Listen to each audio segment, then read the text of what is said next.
Hello everyone. Today I will be continuing with the class 12 legal studies series, and we were doing chapter 1. In the previous lecture we had begun it. We have studied about hierarchy of court of law in India. Supreme Court, High Court we have done.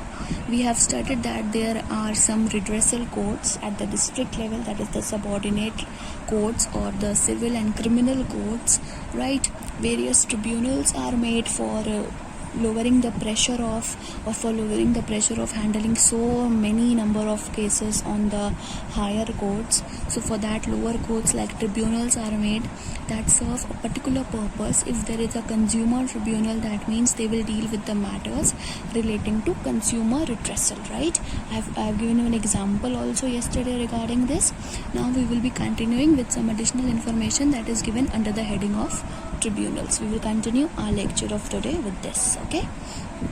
Apart from these judicial bodies, what does this word "these" in this sentence indicate? These here tell the High Court or the Supreme Court about which we have discussed in the earlier lecture, okay? Indian judiciary is also characterized by numerous semi-judicial bodies involved in dispute resolution. Obviously, for why these courts of law are made? For what these courts are made?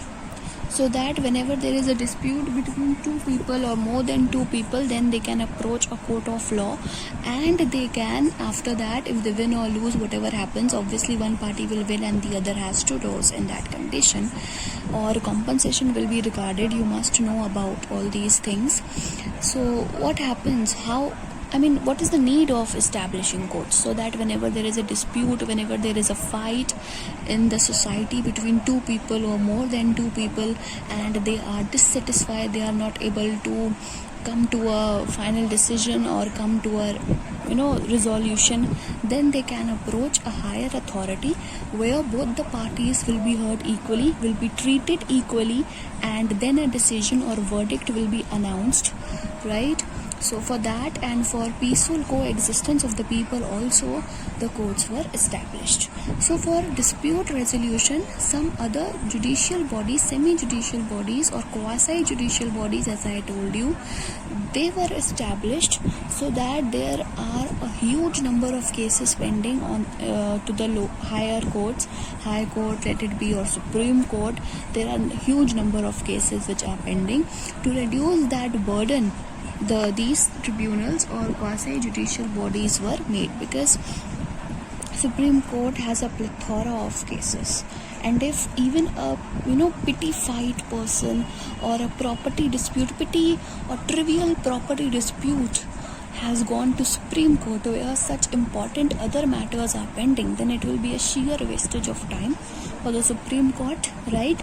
And also the person who is aggrieved will not get justice, right? So these things, to avoid these things, at the district and sub-district levels also some courts of law are established, okay? And when we talk about semi-judicial or quasi-judicial bodies, then first thing that comes into mind is tribunals, okay? So tribunals are quasi-judicial bodies because they may consist of administrative officers or judges without a legal background.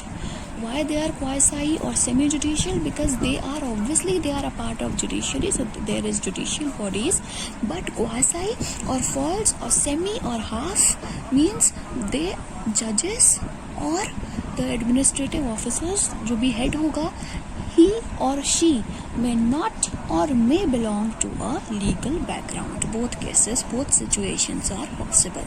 Yet they function in their judicial capacity and hear legal matters and settle claims between the parties. Obviously, okay, so as I told you, these are the part of judiciary. So judicial bodies, they work under the judicial capacity, but and they hear legal matters only. Some disputes which arise between the common public, they hear those only, but according to the purpose for which they were made, they will hear those cases only. Otherwise that case will be sent to the proper tribunal. Like for a consumer tribunal, if a person has bought an article and he is not satisfied with the quality of the article, or it was adulterated, or by consuming that food product, say his health deteriorated or it proved fatal to somebody, then in that situation a person can sue that shopkeeper or the maker of the company itself, and for that case consumer redressal tribunals are made. But in case he doesn't have such information or such awareness, such legal knowledge, and by mistake he goes to a tax tribunal, then obviously tax tribunal does not serve or does not hear such kind of legal matters or disputes. So this matter, this particular suit or matter will by that tribunal be sent to the parallel jurisdiction, that is the consumer tribunal. Okay, tribunals have been constituted under specific constitutional mandate enshrined in the Constitution of India or through legal enactments, example a law passed by the legislature. Legal enactments, enactment is when you enact something, when you pass something, and legal obviously related to legislature. जो भी legal enactments होगा that will be passed by the legislature, that is the law making body. Their creation aims at increasing efficiency in resolving disputes and reducing the burden on courts. As I already told you earlier, examples of some include Central Administrative Tribunal for resolving grievances and disputes of central government employees. Central Administrative, as I told you, ज़्यादातर इनके नाम से ही आपको पता चल जाएगा कि ये किस पर्पस के लिए बनाए गए थे. Central Administrative, obviously it will be related to the central government, and administrate means to administer or to control. So who all work under the central government, those will be known as central government employees. So for redressal or grievances, disputes regarding them, it will be heard in CAT. State Administrative Tribunals, SAT, for state government employees. Telecom Dispute Settlement Appellate Tribunal for resolving disputes in telecom sector. National Green Tribunal, NGT, you may have heard this word many a times, for disputes involving environmental issues. National Green, now greenery is related to environment, right? Some of these tribunals function with regulators. Regulators are specialized government agencies that oversee the law and order compliance in relevant government sectors.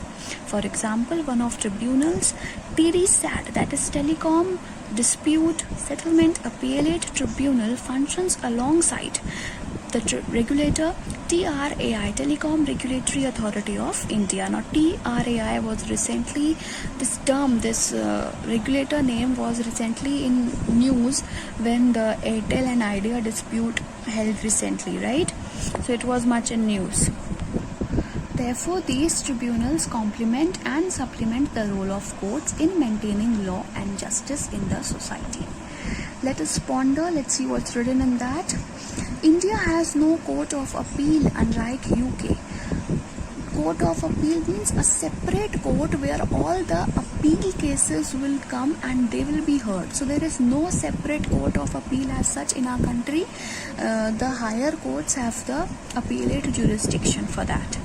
The Law Commission has in its 227th report recommended setting up of 4 regional benches of Supreme Court in Delhi, Chennai, Hyderabad, Kolkata and Mumbai.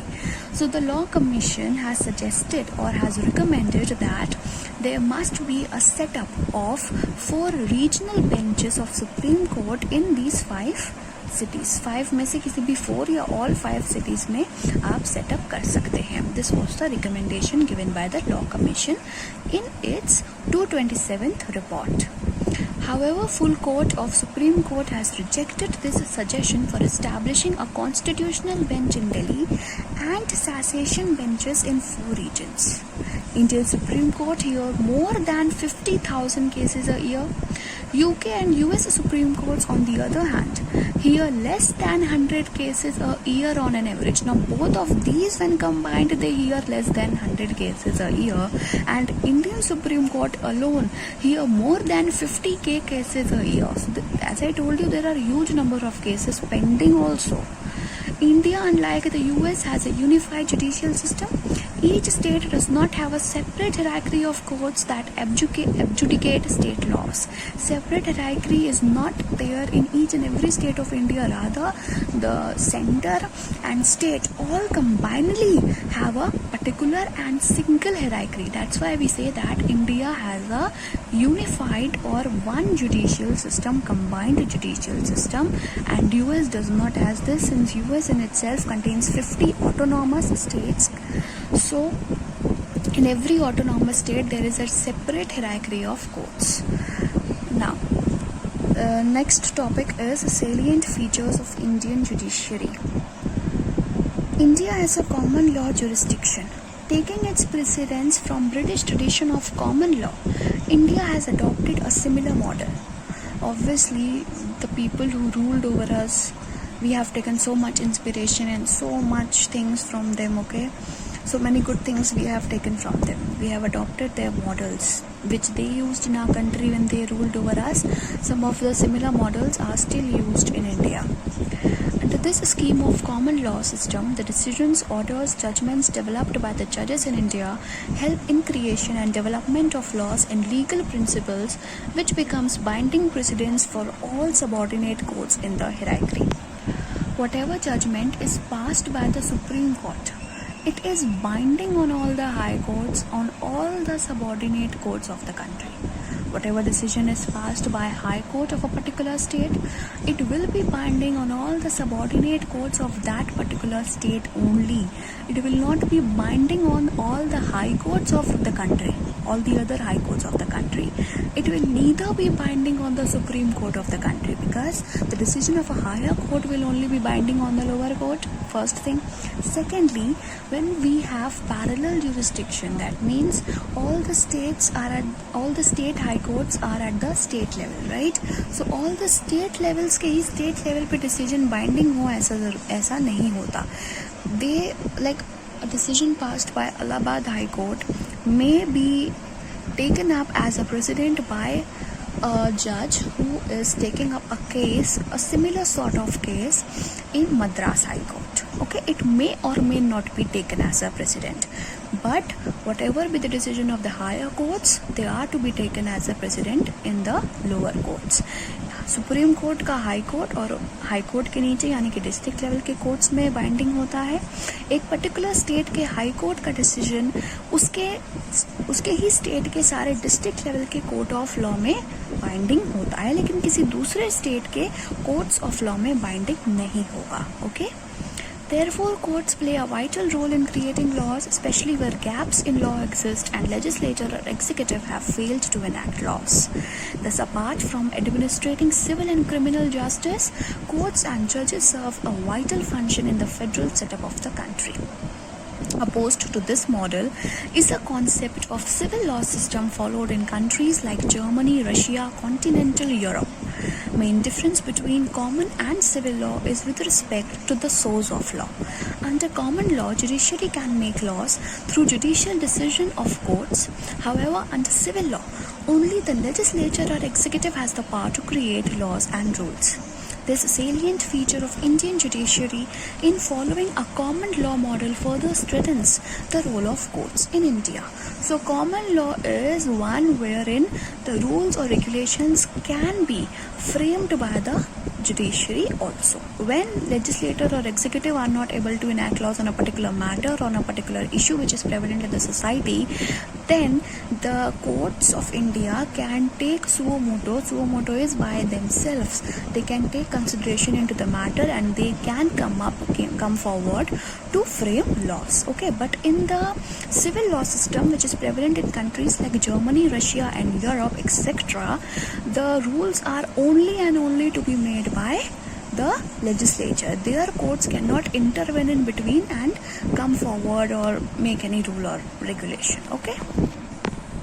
Adversarial model of dispute resolution. Courts in India follow adversarial system of adjudication as opposed to the inquisitorial model followed in several civil law countries. In an adversarial model, role of lawyers representing the party becomes vital. Lawyers of opposing parties present their cases before a neutral judge who in turn provides a decision based on merits of the case as presented by the lawyers. Obviously, lawyers are appointed to fight the case, to present the case or the facts or merits of the case in front of the judge, and the judge has to be neutral. Both the parties will be considered equally, they will be heard equally, right? Both the parties will be presented a chance to say something in favor of themselves. So these all systems are prevalent in the courts of India, and neutral judge is very important. Neutral judge means who is not inclined towards a particular party, who is neutral in view and who will take decisions on not being biased. Okay. In the inquisitorial system of law, judges are more proactive in adjudicating the matter. Rather than acting as neutral judges, they have rights to inquire and probe into the matter, much like a police. Judges, they don't file an FIR in India. They don't probe or inquire or वो ज़्यादा झांकते नहीं है कि matter क्या है. वो सिर्फ वो सुनते हैं जो लॉयर उनको बोलता है और उसी के बेस्ड पर वो अपना डिसीजन सुनाते हैं. लेकिन अदर कंट्रीज़ में जहाँ न्यूट्रल जजेस नहीं होते, वहाँ वो एज अ पुलिस भी वर्क कर सकते हैं. But in India it's not the case. Judges only sit up, they only hear the merits or facts of the cases which are told to them by the lawyers of the two parties, and on the basis of those merits or facts of the cases only, they give their verdict. Okay, they don't inquire, they don't investigate into the matter like a police. Here the role of lawyers representing the party and role of judge cumulatively becomes important in determining the matter in which a civil case or criminal trial proceeds. Okay, so that's done. Let us ponder, choose a civil law country. Oh, leave it. Starting from Attorney General of India and law officers in India, we will be doing in the next lecture. Thank you.